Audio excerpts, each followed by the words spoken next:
Welcome friends. आज आपण एकदम वेगळ्या प्रकारचं आईस्क्रीम बघणार आहोत. खजुराचं आईस्क्रीम. चला तर मग सुरू करूया.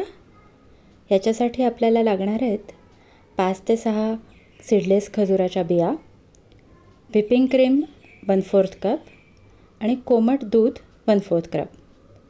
आधी खजुराच्या बिया अर्धा तास सोक करून घ्यायच्या आहेत दुधामध्ये. नंतर त्या मिक्सरमध्ये फिरवून घ्यायच्या आणि त्याची पेस्ट करून घ्यायची आहे. ही पेस्ट तयार आहे. आता आपण व्हिपिंग क्रीम बीट करून घेऊया. त्याच्यासाठी हा बाऊल आधी मी अर्धा तास फ्रीझरमध्ये ठेवला होता.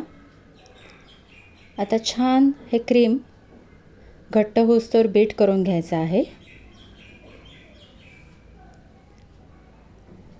याला साधारण एक 5 ते 6 मिनटाचा वेळ लागू शकतो. पण जर तुमचा बाऊल थंड असेल तर तेवढ्या वेळात ते नक्की छान बीट होतं. त्याला छान असे पिक्स यायला लागलेले आहेत. हे क्रीम आपलं तयार आहे. आता याच्यामध्ये ही खजुराची पेस्ट मिक्स करायची आहे आणि अगदी हलक्या हाताने ही पेस्ट मिक्स करून घ्यायची आहे. याच्यामध्ये तुम्हाला आवडत असेल तर याच्यामध्ये थोडेसे खजुराचे तुकडेही घातले तरी चालतील. आणि हे छान मिक्स करून झालं आहे.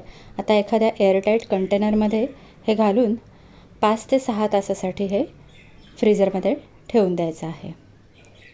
कंटेनर एकदा आपटून घ्यायचा म्हणजे त्यातले बबल्स निघून जातात सगळे.